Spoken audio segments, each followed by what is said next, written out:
When you remove your oil cap, just inspect it, just notice the color of the oil. If the oil is clear and if there's no actual dirt or any metal filings or signs of white liquid, then you should be good. Next up, we'll just take out the dipstick. Once again, do a quick inspection on that. In this case, the oil looks good even after the 1200 kilometers we've done thus far, so far so good. Inspecting the sump nut, also a good idea. As far as I can see, the oil looks clear. I don't see any metal filings or any dirt on it, so that's a good sign. Next is the oil filter, which we will be turning off. If you remember from the previous video that we made, we just turned it hand tight. We don't want it too tight.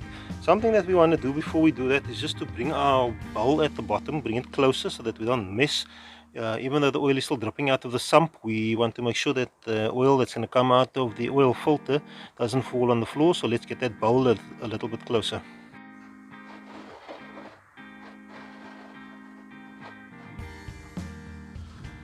Right, now we can go ahead and just loosen it.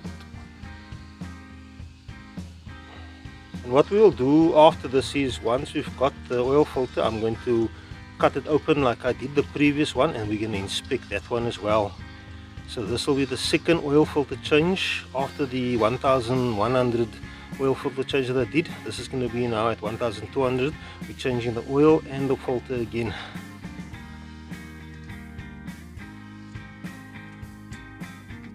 Okay guys, next up is going to be the sump nut. The sump nut is going to be tightened, and we'll come back up again, and then we'll do our oil filter and put in our oil.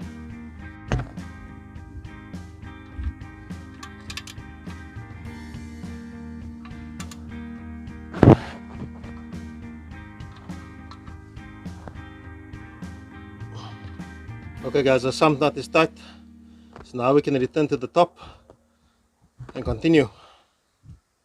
So the first thing we're going to do is just to put some oil on the actual rubber ring of the oil filter, and this will help with the loosening and tightening of the oil filter.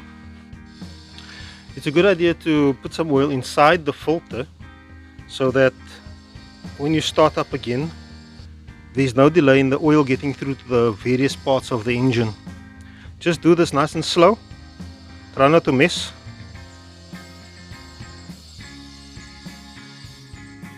Yep, there we go.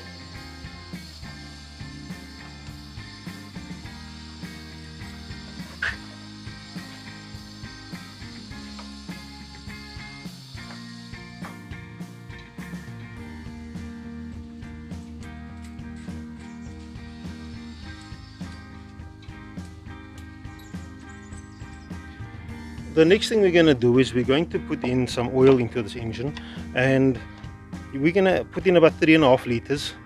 Then after that, we're going to start the car up, and we're going to basically check the oil level on a level surface. I'm not standing on a level surface at the moment, and I will top the oil up from there.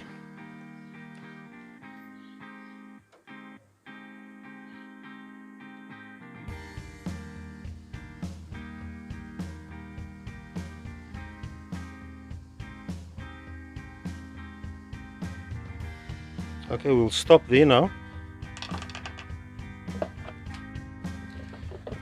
Okay, so the oil that I'm using, is Castrol Magnetic 10W40. This is a synthetic oil. It's a very good oil. I've always used it, and I've gotten very good mileage out of it, and I've also gotten very good performance, as well as the engine parts also so good. So if you want to use a long-term oil, this is, I think, one of the best you can use. Obviously there are other grades you can use as well, but I prefer to use this one. So when it comes to a oil change, what we're going to do is just start up the engine, take it for a drive, and then wait 5 minutes. We'll check the oil level and see where we're at. It's been 5 minutes. Let's have a look at our oil. Okay, we'll clean this off firstly. Clean off your dipstick, make sure that it's clean, nothing on it. push it in, out it comes, and yeah, our level is good. It's best to throw in too little oil than too much oil. You know, if you've got too much oil, that can result in a whole lot of other problems, but the little oil, you can always top it up again. But it looks like we're good. So guys, that's basically your oil change. Okay guys, that concludes our oil change, and I hope that you found this video beneficial. Our next step that we are going to do is going to be to flush the cooling system, and I'm going to make that my next video. We're going to flush this entire cooling system, and I'll show you how to do that and what we need to do. So I'll see you in the next video.